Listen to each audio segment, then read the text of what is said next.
नमस्कार दोस्तों, स्वागत है आपका आपके अपने इस YouTube चैनल गणपत गुरुकुल में।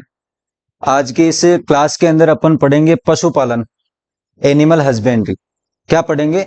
पशुपालन या एनिमल हस्बेंड्री।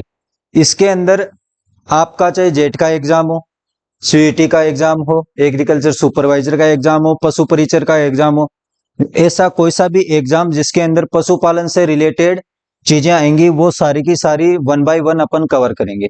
ठीक है, सबसे पहले अपन देखते हैं एनिमल हस्बेंड्री या पशुपालन होता क्या है ना। तो अपन एक तरीके से देखें तो ये किसके अंदर आएगा? एग्रीकल्चर के अंदर। लेकिन यह भी एक टाइप का विज्ञान है, मतलब एक क्या है, ये साइंस है। देखो यहां पे अपने पास लिखा हुआ है पशुपालन, या यहाँ पे देखें अपन एनिमल हस्बेंड्री। तो जनरल टर्म्स में अपन देखते हैं एनिमल हस्बेंड्री होता क्या है या पशुपालन होता क्या है, यहीं से अपने को क्वेश्चन पूछ लिया जाता है। तो एनिमल का तो मतलब हो गया पशु, और हस्बेंड्री का मतलब होता है हस्बैंड, मतलब देख रेख करने वाला, देख रेख करने वाला। ठीक है, तो एनिमल हस्बेंड्री के अंदर अपन क्या करते हैं? पशुओं की देख रेख करते हैं। अब देख रेख के अंदर बहुत सारी चीजें आ गई जो आगे अपन पढ़ेंगे, है ना। तो यहाँ पे क्वेश्चन बनता है, जैसे 2018 के एग्रीकल्चर सुपरवाइजर के एग्जाम में ये क्वेश्चन पूछा हुआ है कि पशुओं का पालन पोषण, प्रजनन, स्वास्थ्य तथा उनसे उत्पाद मिलते हैं, उस चीज को अपन क्या बोलते हैं? तो ऑप्शन के अंदर पहला तो आ गया पशुपालन, दूसरा हुआ एनिमल हस्बेंड्री। तो ऑप्शन सही कौन सा होगा? एनिमल हस्बेंड्री वाला, क्योंकि पशुपालन तो पशुओं को ओनली पालना हो गया। अपन हिंदी में तो इसको पशुपालन बोल देते हैं, लेकिन पशुपालन क्या हो गया? ओनली इसके अंदर पशुओं का पालना। लेकिन पशुपालन या एनिमल हस्बेंड्री के अंदर अपन देखते हैं तो पशुओं की सारी देखरेख की जाती है। देखरेख का मतलब क्या हुआ कि पशुओं के अंदर पालन पोषण अपन कर रहे हैं, उनका प्रजनन व्यवस्था देख रहे हैं, या फिर इसी के साथ साथ उनसे कोई भी उत्पाद मिल रहा है, जैसे दूध हो गया, चमड़ा हो गया, ऊन हो गई, उन सब चीजों को अपन प्राप्त करते हैं, है ना। तो उनसे जो लाभ मिलता है, देखो ये लिखा हुआ है अपने पास, उनसे प्राप्त करने वाला या प्राप्त मिलने वाला जो लाभ होता है, उसके लिए अपन इसकी देखरेख करते हैं।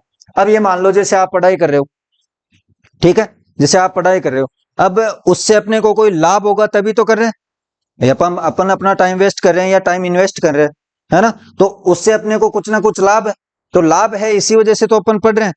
ठीक है, कि जैसे मान लो आपका जैसे जेट की तैयारी कर रहे हो, सीईटी की तैयारी कर रहे हो, तो आपका सिलेक्शन होगा, और सिलेक्शन होने के बाद आपको लाभ मिलेगा, तभी तो अपन ये तैयारी कर रहे हैं। तो वही सिस्टम इसके अंदर है। पशुओं की अपन देख रेख करेंगे, लास्ट में अपने को उनसे उत्पाद मिलेंगे, और उत्पाद क्या क्या हो सकते हैं? दूध हो सकता है, चमड़ा हो सकता है, मांस हो सकता है, ऊन हो सकता है, ये सब उत्पाद मिलते हैं। तो इसके अंदर अपन क्या करते हैं? उनकी देखरेख करते हैं। अब अपन डेफिनेशन टाइप के अंदर इसकी सबसे पहले डेफिनेशन पढ़ते हैं। तो देखो, पशुपालन में पशुओं का पालन पोषण, पहली चीज क्या आई? पालन पोषण। पालन पोषण के अंदर क्या होगा? पालना मतलब आवास, ठीक है, उनका रहने की व्यवस्था जो होती है, जैसे अपन पशु शेड वगैरह बनाते हैं, ठीक है। आहार और स्वास्थ्य, पोषण का मतलब क्या हुआ? आहार, उनको कितना अपन आहार दे रहे हैं। एक बैलेंस डाइट एक पशु के लिए जरूरी है। जैसे मान लो कोई हीफर काऊ है या फिर कोई गाभिन गाय वगैरह है, उसकी डाइट अलग होगी, है ना। कोई बुल या सांड है, उसकी डाइट अलग होगी। तो जो भी पशु है, उनसे अपनों को क्या उत्पाद मिल रहा है, अपन किस पर्पज से उसको पाल रहे हैं, उस हिसाब से अपन क्या करेंगे? उसका आहार मैनेज करेंगे। ठीक है, एक चीज आ गई यहाँ पे स्वास्थ्य। स्वास्थ्य का मतलब उनके कोई बीमारी वगैरह हो रही है तो उसको अपन ठीक करेंगे, जैसे टीके वगैरह लगाएंगे या कोई दवाई वगैरह उनको देंगे, तो वो स्वास्थ्य अपन इसके अंदर क्या करते हैं? कवर करते हैं। अब देखो, तथा इनसे मिलने वाले उत्पाद, तो उत्पाद कौन कौन से? जैसे पशुओं से, गाय भैंस बकरी से दूध मिलता अपने को, सॉरी। फिर चमड़ा है, जैसे पशु मर गया, ठीक है, तो मरने के बाद अपन उसके चमड़े को भी यूज में लेते हैं। फिर इसके बाद में उसका मांस है, जैसे मुर्गी वगैरह है या फिर बकरी है या भेड़ है, तो उनका मांस उत्पादन अपन लेते हैं, मांस प्राप्त किया जाता है। एक इसके साथ ही भेड़ से जैसे ऊन मिलती है, तो ये सारा ये उत्पाद हो गया। तो उत्पाद प्राप्त करने का अध्ययन, इन सब चीजों का मिक्सअप क्या कहलाता है? एनिमल हस्बेंड्री कहलाता है। आगे यहां तक समझ में? चलो आगे। अब एक चीज आती है पशुधन। क्या होता है? क्या चीज? पशुधन। तो पशुधन, जैसे एक चीज देखो, ऐसे पशु जिनमें कोई आर्थिक लाभ प्राप्त हो, जिनसे कोई आर्थिक लाभ प्राप्त होता है उसको अपन क्या बोलते हैं, पशुधन। जैसे नॉर्मल भाषा में अपन घर पे कोई पशु रखते हैं, गाय भैंस वगैरह रखते हैं, तो घर वाले बोलते हैं अपने इतना धन है ना, कि अपने बाड़े के अंदर या अपने जो भी है शेड के अंदर इतना धन है, 1 लाख की भैंस है, 50,000 की गाय है, 1.5 लाख की भैंस है, कुछ भी है, तो वो अपने एक तरीके से क्या होता है, धन। तो ऐसे कोई भी पशु होंगे जिनसे अपने को लाभ प्राप्त होगा, आर्थिक लाभ प्राप्त होगा, तो वो क्या कहलाएंगे, पशु धन कहलाएंगे। एग्जाम्पल के लिए देखो, गाय है, गाय से अपने को दूध वगैरह मिलता है, भैंस से दूध मिलेगा, भेड़ से अपने को मांस प्राप्त होगा, ऊन प्राप्त होगा, है ना, बकरी से अपने को जो दूध है वो प्राप्त होता है, मांस प्राप्त होता है, और वैसे ही ऊंट से भी अपन, जैसे ऊंट गाड़ी वगैरह है ना, या कृषि कार्य करने के लिए अपन ऊंट को यूज में लेते हैं, तो वो एक तरीके से क्या हो गए, सारे के सारे पशुधन की गिनती के अंदर आते हैं। तो ये सारी की सारी चीज अपन ने देखी, एक तो एनिमल हस्बेंड्री की डेफिनेशन देखी, साथ ही साथ पशुधन क्या होता है वो देख लिया। यहां से क्वेश्चन कैसे बनेगा, निम्नलिखित में से कौन सा पशु पशुधन के अंतर्गत आता है, ठीक है, तो कोई भी ऑप्शन दे देंगे इनमें से, तो ये होते हैं कौन कौन से, गाय, भैंस, भेड़, बकरी और ऊंट। चलो आगे। अब पशुधन पढ़ने के बाद में, या पशु जो एनिमल हस्बेंड्री है उसकी डेफिनेशन देखने के बाद में, सबसे पहले अपन क्या पढ़ेंगे, पशुओं का वर्गीकरण, मतलब पशुओं का क्लासिफिकेशन किस टाइप से किया गया है, ठीक है। तो सबसे पहले अपन पशुओं का क्लासिफिकेशन या वर्गीकरण देखते हैं। तो अपन देखते हैं यहाँ पे पशुओं का क्लासिफिकेशन किस आधार पे किया गया है, आमाशय के आधार पर। मतलब जो ये पशु है उसका जो पेट है, मतलब आमाशय है, वो कितने भागों में बटा हुआ है, उस आधार पे अपन इसका डिवाइडेशन करेंगे, है ना। तो इसमें मेजर मेजर 3 भाग होते हैं, मतलब 3 प्रकार के पशु होते हैं। पहला तो होता है रुमंथी, या इसी को क्या बोलते हैं अपन, रूमिनेंट पशु, रुमंथी या रूमिनेंट पशु। दूसरा कौन सा होता है, एरुमंथी या एरुमंथी पशु, है ना, एरुमिनेंट पशु। तीसरा होता है स्यूडो रेमिनेंट, सूडो रेमिनेंट का मतलब होता है आभासी रोमंथी पशु। अब इनके अंदर आमाशय के अलग अलग भाग होंगे, उस हिसाब से अपन डिवाइड करते हैं। तो सबसे पहले देखो कौन सा है, रोमंथी पशु, इसी को इंग्लिश में अपन क्या बोलते हैं, रूमिनेंट, ठीक है। अब रूमिनेंट को अपन डायरेक्ट पहचाने, अपने पास मान लो सामने कोई पशु खड़ा कर दिया, ठीक है, अब अपन डायरेक्ट कैसे पहचानेंगे कि ये रूमिनेंट है, स्यूडो रूमिनेंट है, या फिर एरुमिनेंट है, मतलब एरुमंथी पशु है। तो उसको अपन कैसे पहचान सकते हैं, जो भी रूमंथी पशु है उन पशुओं का जो आमाशय होगा वो तो कितने भागों में बटा हुआ होगा, 4 भागों में बटा हुआ होगा। दूसरा, इसके जो खुर होते हैं, जैसे पशुओं के खुर होते हैं, तो इसके खुर जो होते हैं वो 2 भागों में बटे हुए होते हैं। कितने 2 भागों में, 2 भागों में, मतलब इनके खुर यूं होते हैं, 2 भागों में बटे हुए होंगे, ठीक है। एक भाग ये हो गया, एक भाग ये हो गया। फिर इसके बाद में ये जो पशु है वो क्या करते हैं, जुगाली करते हैं। जुगाली करने का मतलब वो जैसे चारा खा लेंगे, फिर उसके बाद में चारे को मुंह के अंदर लेंगे और उसको चबाते हैं, उसको अपन जुगाली बोलते हैं, है ना। तो रुमंती पशुओं की 3 मतलब चीजें ध्यान रखना। पहला तो इनका आमाशय 4 भागों में। दूसरा, इनका जो खुर या होप्स बोलते हैं, खुर को अपन होप्स, तो ये क्या होगा, 2 भागों में बटा हुआ होता है। जैसे अपन गाय भैंस का देखते हैं तो खुर 2 भागों में बटा हुआ होता है। फिर इसके बाद में ये जुगाली करते हैं, जैसा कि जनरली अपन अपने घर पे देखते हैं, आसपास में जो भी पशु है, गाय भैंस वगैरह, तो वो जुगाली करते हैं, तो ये जुगाली करेंगे। यहां तक आया समझ में। अब देखो आगे, इसके अंदर रुमंथी पशु है, उसका जो आमाशय है, रुमंथी पशुओं का आमाशय, उसको अपन 4 भागों में बांटते हैं, रूमेन, रेटिकुलम, ओमेजम और एबोमेजम। जैसे यहाँ पे आपको दिख रहा है, पहला भाग ये रहा रूमेन, ये वाला, ठीक है, ये यहां से यहां तक, ये तो हो गया रूमेन। दूसरा भाग रेटिकुलम, तो रेटिकुलम ये वाला भाग, ये वाला दूसरा वाला भाग रेटिकुलम हो गया। तीसरा इसके बाद में ओमेजम, ये भाग, ठीक है। और लास्ट वाला चौथा कौन सा है, एबोमेजम, ये भाग होता है एबोमेजम। अब इन भागों को अपन एक एक को डिवाइड करके पढ़ेंगे, इनके अंदर क्या क्या क्वेश्चन आते हैं वो अपन देखते हैं, है ना। तो सबसे पहले देखो, सबसे पहला भाग अपने पास है रूमेन, ये रहा। तो रूमेन क्या होगा, सबसे प्रथम भाग होता है, मतलब जो पशु होते हैं उन पशुओं का प्रथम भाग क्या कहलाएगा, आमाशय का प्रथम भाग रूमेन कहलाएगा। साथ ही साथ ये सबसे बड़ा भाग होता है। जैसे ये पेट में, ये देखो, जैसे पशु का ये गाय का चित्र बना हुआ है, और इसके अंदर ये वाला भाग, ये यहां से लेके और यहां तक सबसे बड़ा भाग होता है रुमेन। अब एक क्वेश्चन आता है कि अगर सबसे बड़ा भाग है चारों भागों में से, तो ये कितना परसेंट होगा? तो ये कुल आमाशय जो होता है उसका कितना परसेंट होता है? 80%। मतलब चार भाग चारों में से अकेला 80% होता है। ठीक है, तो पहला पर्सन अपन को यहां से क्लियर हो गया कि आमाशय का जो रोमंथी पशु होते हैं, रोमंथी पशु का जो आमाशय होता है उसका पहला भाग कौन सा होता है? तो पहला भाग कौन सा होगा? रुमेन होता है। और रुमेन सबसे बड़ा भाग होता है, और सबसे बड़ा है तो कितना परसेंट है? 80% है। ठीक है, फिर इसके अंदर सबसे पहले यहाँ पे देखो, जैसे ही ये फीड करेगी गाय या कोई भी पशु, फीड करने का मतलब यहाँ से खाना खाएगी। खाना खाते ही ये खाना क्या होगा? जैसे ये ग्रीन लाइन आपको दिख रही है, ये सीधा का सीधा किसके अंदर जाएगी? रूमेन के अंदर जाती है। सबसे पहले कहाँ पे जाएगी? रूमेन में। मतलब जो भी वो खाना खाएगी, बाट खाएगी, कुछ भी, तो वो कहाँ पे जाएगा?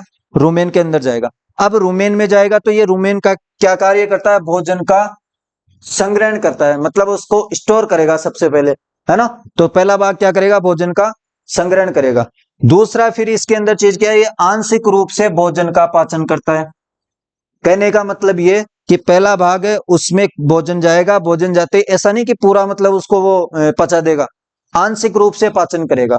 ठीक है, आंशिक रूप से पाचन करेगा। तो इसके अंदर देखो, आंशिक रूप से पाचन करने के बाद दूसरे भाग में आएगा, ये रेटिकुलम में आता है। रेटिकुलम में आने के बाद में तीसरे इसो वो क्या बोलते हैं इसको, ओमेजम में जाएगा, और लास्ट के बाद में एबोमेजम में जाता है। तो इसमें देखो, ये जो रूमेन भाग होता है इसका जो पीएच होता है वो कितना होता है?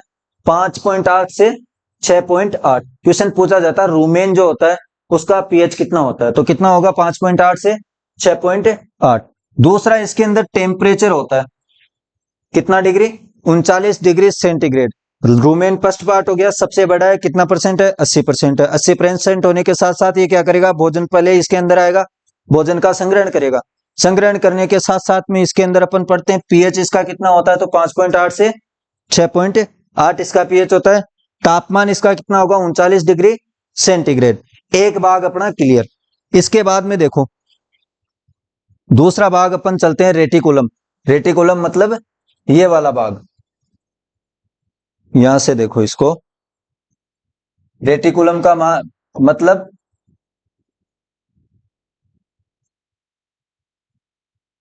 एक मिनट, ये वाला भाग जो है तो ये रेटिकुलम होता है। अब रेटिकुलम को अपन देखते हैं, तो ये क्या होता है? द्वितीय भाग होता है। मतलब आमाशय का जो रुमंथी पशु है उसके आमाशय का द्वितीय भाग होता है रेटिकुलम। ठीक है, अब द्वितीय भाग होने के साथ साथ में ये क्या होता है? सबसे छोटा भाग होता है। अगर आप इमेज के अंदर देखोगे अभी, तो वो बिल्कुल छोटा सा भाग है, और छोटा भाग है तो इसका कितना परसेंट होगा? मात्र 5%। ओनली 5% होता है। पहला तो था सबसे बड़ा, कितना? 80%। कौन सा था? रूमेन। दूसरा कौन सा है? रेटिकुलम। रेटिकुलम मतलब ये सबसे छोटा भाग है और 5% होता है। और इसमें देखो, इसकी एक आकृति होती है, और वो आकृति मधुमक्खी के छत्ते के जैसी होती है। कैसी होती है? जैसे मधुमक्खी का छत्ता लगा हुआ होता है उस आकृति का होता है। इसको अपन इंग्लिश में हनीकॉम्ब स्ट्रक्चर भी बोलते हैं, है ना। तो क्वेश्चन क्या पूछ ले कि रोमेन जो रुमंथी पशु होते हैं, रुमंथी पशुओं के आमाशय का कौन सा भाग मधुमक्खी के छत्ते की तरह दिखता है? तो कौन सा दिखेगा? ये वाला रेटिकुलम, दूसरा भाग, और ये सबसे छोटा होता है 5%। ठीक है, यहां तक क्लियर है। चलो इसके अंदर एक बार इसका चित्र दिखा देता हूं मैं, सारी चीज यहां पे अपने को समझ में आ जाएगी। ये देखो, जो रेटिकुलम है दूसरा वाला भाग, ये यहां से लेके और यहां तक। अब यहाँ पे अपने को थोड़ा गहराई से अपन देखेंगे तो ये मधुमक्खी का जो छत्ता होता है उस टाइप का होता है, मधुमक्खी के छत्ते के टाइप का होता है। ठीक है, और ये सबसे छोटा भाग होता है और 5% होता है। अब देखो तीसरा इसके अंदर कौन सा भाग है? सॉरी, ओमेजम, है ना। तीसरे नंबर पे ओमेजम।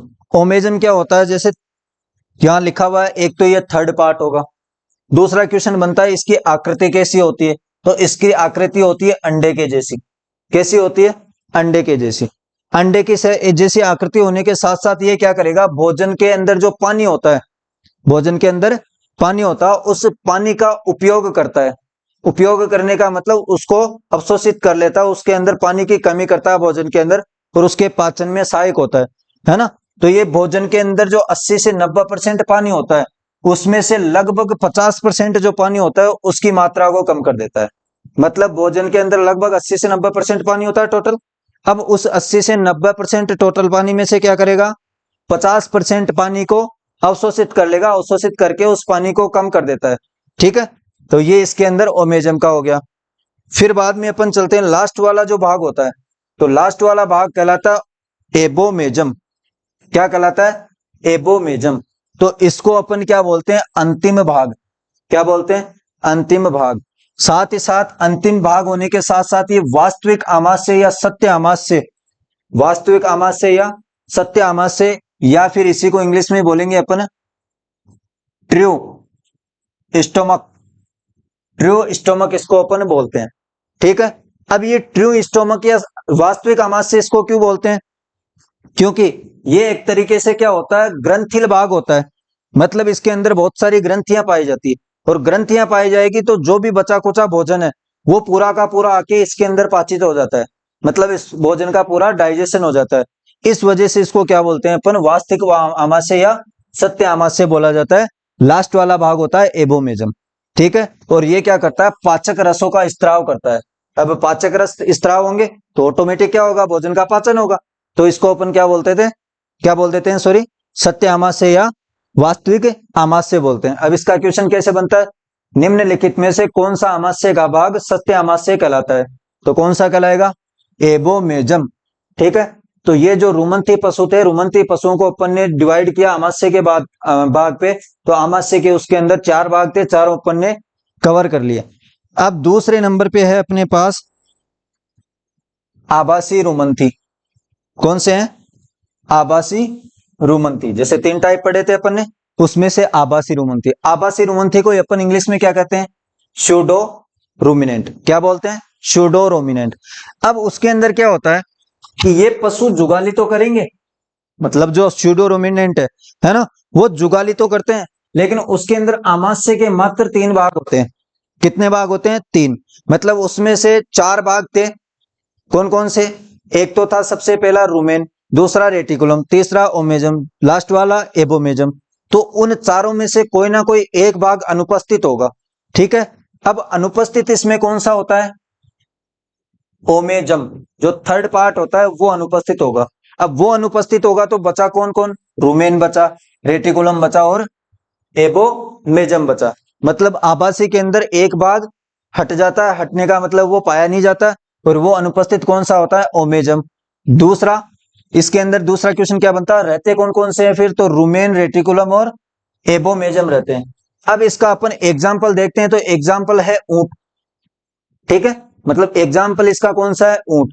अब आपने सुना है, अपन ने छोटे क्लासों में पढ़ते थे, या फिर जैसे देखते हैं, तो ऊंट जो है कई दिनों तक बिना पानी पिए रह जाता है। अब उसका कारण क्या है, ये, क्योंकि अपन ने ऊपर क्या पढ़ा था कि ओमेजम क्या होता है, पानी को संग्रहित करता है, मतलब पानी की कमी करता है। जैसे भोजन के अंदर कितना 80 से 90% जो पानी होता है, उसमें से 50% जो पानी होता है उसको तो संग्रहित कौन कर लेता है, या उसका नाश कौन कर देता है, ओमेजम। अब ऊंट के अंदर ये ओमेजम पार्ट है ही नहीं, तो भोजन का मतलब जो क्या बोलते हैं इसको, हास जो है या भोजन को अवशोषित है वो कम होगा, भोजन का अवशोषण, तो ऑटोमेटिक उसके अंदर पानी की मतलब रिक्वायरमेंट है वो कम होगी, है ना। तो क्वेश्चन एग्जाम्पल के अंदर क्या आएगा, सॉरी, क्वेश्चन एग्जाम के अंदर क्या आएगा कि आभासी रुमंती जो पशु है उसका उदाहरण कौन सा है, तो उसका उदाहरण कौन सा है, ऊंट है। सात के अंदर इसके अंदर कौन सा भाग अनुपस्थित होता है, तो ओमेजन अनुपस्थित होता है। ठीक है, क्वेश्चन इस टाइप से भी बना सकता है, जैसे आभासी रुमंती में होता है, जैसे ये लिखा हुआ है रूमेन, रेटिकुलम, ओमेजम, वो एबोमेजम। दूसरा बी पार्ट, बी ऑप्शन बना के लिख दिया, रूमेन, रेटिकुलम, ओमेजम लिख दिया, है ना। तो 3 होते हैं, तीनों अपने को ध्यान में रखने जरूरी है। ठीक है, अब देखो इसके अंदर पानी का जो हास है वो कम होता है, तो ऑटोमेटिक अपन ने ये चीज कर ली, ऑटोमेटिक ही पानी का हास कम होगा, क्योंकि इसके अंदर क्या होता है, ओमेजम अनुपस्थित होता है। तो ये आभासी रुमंती पशु या स्यूडोरुमिनेंट पशु हो गए। अब चलते हैं अपन लास्ट वाले के अंदर, एरोमंथी पशु। अब एरोमंथी पशु होंगे तो इसके अंदर क्या होता है, ये जुगाली करेंगे ही नहीं। मतलब रोमंथी पशु थे वो जुगाली कर रहे थे, स्यूडो रुमिनेंट थे वो भी जुगाली कर रहे थे, लेकिन ये जो अरोमंथी पशु होंगे, ये अरोमंथी पशु क्या करते हैं, जुगाली करते ही नहीं है। ये देखो, ये जुगाली करते ही नहीं है। एक चीज तो ये, दूसरा क्या है, इनके अंदर जो ये आमाशय होगा उसका ओनली केवल एक भाग होता है। जैसे 4 भाग थे रोमेन में, वो सॉरी रोमंथी के अंदर, तो रोमंथी के अंदर तो 4 थे, लेकिन एरोमंथी में क्या होगा, ओनली एक भाग, और वो एक कौन सा होगा, एबोमेजम। ये तो रहना जरूरी है, क्योंकि इसी को अपन ने क्या पढ़ा, सत्य आमाशय। अब सत्य आमाशय ही नहीं रहेगा तो पाचक रसों का स्त्राव नहीं होगा, और पाचक रसों का स्त्राव नहीं होगा तो भोजन पचेगा ही नहीं, तो ये तो रहना जरूरी है। तो ये कौन सा रहेगा इसके अंदर, एबोमेजम पार्ट जो है वो ओनली एक ही रहता है, किसके अंदर, एरोमंथी पशुओं के अंदर। अब इसके अंदर एक अपन देखते हैं, खुर नहीं होते। एरोमंथी पशु जो भी होंगे उनके अंदर क्या नहीं होंगे, खुर नहीं होंगे। खुर नहीं होने के साथ साथ देखो एग्जाम्पल इसके अंदर, खरगोश, बिल्ली, घोड़ा, गधा, हाथी, सुअर। खरगोश, बिल्ली, घोड़ा, गधा, हाथी, सुअर, इनके अंदर अपन देखेंगे तो खुर नहीं होंगे। जैसे खरगोश के पंजे टाइप के होंगे, बिल्ली के जो है पंजे टाइप के होंगे, है ना। घोड़ा जो है उसका खुर मतलब एक ही होता है, यूं, है ना, एक ही होगा उसके अंदर खुर, मतलब 2 भागों में डिवाइड नहीं होंगे। दूसरा गधा, हाथी, सुअर, इनके अंदर नहीं होता। तो क्वेश्चन क्या पूछ लेगा, या तो पूछ लेगा निम्नलिखित में से एरोमंथी पशु कौन सा है, तो एरोमंथी पशु कौन सा है, ये वाले सारे, खरगोश, बिल्ली वगैरह, है ना। या तो यूं पूछ लेंगे, या क्या पूछेंगे, एरोमंथी पशुओं के अंदर आमाशय का कौन सा भाग उपस्थित होता है, तो कौन सा उपस्थित होता है, ओनली एबोमेजम, जो कि क्या कहलाता है, सत्य आमाशय कहलाता है। तो यहां से क्लियर है तीनों। जल्दी से 2 मिनट में इसका रिवाइज कर लेते हैं। आमाशय के भाग आधार पे 3 प्रकार के जानवर होते हैं। पहला होता है रोमंथी। रोमंथी के पार्ट में 4 पार्ट में होते हैं आमाशय। पहला तो है रूमेन, दूसरा रेटिकुलम, तीसरा ओमेजम, चौथा एबोमेजम। रूमेन को देखते हैं, सबसे बड़ा भाग होता है, पहला भाग होता है, 80% भाग होता है। जो भी खाना खाएगा जानवर तो सबसे पहले उसके अंदर जाएगा। उसके अंदर जाने के बाद में क्या होगा, वहां पे आंशिक पाचन होता है। इसी के साथ अपन वहां पे पढ़े कि 5.8 से 6.8 उसका पीएच होता है, 39 डिग्री सेंटीग्रेड उसके अंदर तापमान होता है। ये तो रूमेन अपना कंप्लीट। दूसरा कौन सा है, रेटिकुलम। रेटिकुलम के अंदर आकृति कैसी थी, मधुमक्खी के छत्ते की टाइप की, और ये दूसरा भाग था। तीसरा अपन देखते हैं तो इसके अंदर जो तीसरी चीज इसके अंदर तो ओनली ये 5% होता है, सबसे छोटा भाग होता है। चौथा अपन देख इसमें तीसरा पार्ट कौन सा देखते हैं, ओमेजम, है ना। तो ओमेजम क्या होता है, इसके अंदर भोजन का जो पानी होता है उसका मतलब संग्रहण होता है या अवशोषण होता है, सॉरी, तो 50% तक पानी को ये कम कर देता है। ये हो गया थर्ड पार्ट था। और इसकी आकृति कैसी थी, इसकी आकृति कैसी थी, अंडे के जैसी, ठीक है। अब लास्ट के अंदर अपन देखते हैं एबोमेजम। तो एबोमेजम को अपन सत्य आमाशय बोलते हैं, क्योंकि इसके अंदर ग्रंथिल भाग होते हैं, और ग्रंथिल भाग होंगे तो क्या होगा, इसके अंदर पाचक रसों का स्त्राव होता है और पूरा इसके अंदर भोजन पच जाता है। तो ये हो गया कौन सा, रोमंथी। फिर अपन ने देखा एरोमन वो, एक मिनट, लास्ट इसमें दूसरा कौन सा देगा, आभासी। आभासी रोमंथी या स्यूडोरुमिनेंट बोलते हैं इंग्लिश में। और इसके अंदर एग्जांपल देखा ऊंट, इसके अंदर ओमेजम पार्ट नहीं होता है। ओमेजम पार्ट नहीं होने की वजह से क्या होगा, इसके अंदर पानी का हास कम होगा, और पानी का हास कम नहीं होने की वजह से ऊंट लंबे समय तक पानी पिए बिना रह जाता है। तो उपस्थित कौन से रहेंगे फिर, रूमेन, रेटिकुलम और एबोमेजम उपस्थित रहेंगे। इसके बाद में अपन देखते हैं एरोमंथी। तो एरोमंथी का क्या होता है, ये जुगाली नहीं करते। जुगाली नहीं करने के साथ साथ इनके खुर जो है वो 2 भागों में नहीं बटे हुए होते, एक ही खुर होता है, या फिर 2 भागों में नहीं होते, या खुर नहीं होते। फिर इसके बाद में देखो इसका एग्जाम्पल कौन कौन सा है, खरगोश, बिल्ली, घोड़ा, गधा, ये सब है। और इसके अंदर एक ही भाग होता है, कौन सा, एबोमेजम। ये तो रहना उपस्थित बनता है, क्योंकि ये जरूरी है, अगर ये नहीं रहेगा तो फिर भोजन का पाचन ही नहीं होगा। तो ये हो गया आपका एरोमंथी पशु। ये आपका यहां तक जो वर्गीकरण था पशुओं का, ये कंप्लीट। अब अपन देखते हैं पशुपालन से रिलेटेड जो सामान्य शब्दावलियां है वो, है ना, सामान्य शब्दावलियां है वो। 1 मिनट के लिए ब्रेक लेता हूं।